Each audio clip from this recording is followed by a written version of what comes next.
يا دكتور، أول ما بنسمع كلمة كبسولة بنقلق وبيروح دماغنا على طول لكل المنتجات الكيماوية.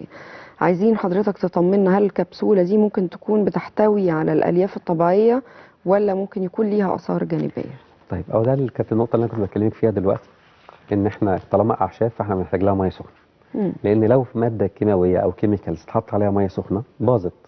يعني هنجيب مثلا حبايه مضاد حيوي او مسكن، حط عليها ميه سخنه باظت خلاص، ما بقتش الحاجه اللي انت بتاخدها.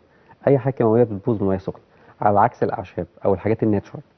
يعني الاعشاب دايما علشان نقدر ان احنا نطمن انها اعشاب، دايما بنحط لها ميه سخنه عشان نطلع الماده الفعاله بتاعتها. مم.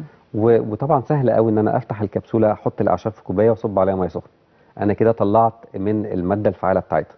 فده برضو تاكيد وضمان لكل المشاهدين ان اللي جوه الكبسوله اعشاب، مفيش اي اثار جانبيه خالص نهائيا.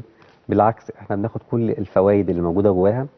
بنلاقي ان التركيز بتاعنا احسن، بنلاقي ان احنا نشاطنا بقى اعلى، بنلاقي ان احنا مجالنا كمان على مدار اليوم او على مدار ال 24 ساعه بقى فيه اكتيفيتيز او باور جوه الجسم.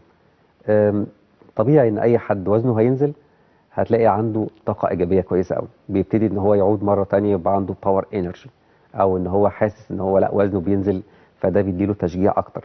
ودي الستارت موف اللي إحنا بنعملها عن طريق كورس كيتو فايبر. نبتدي إن إحنا ناخده، تلاقي إن من أول أسبوع ابتدى وزنك ينزل، فبتبتدي إن أنت تتحمس إن أنت تكمل أسبوع ورا أسبوع. تمام.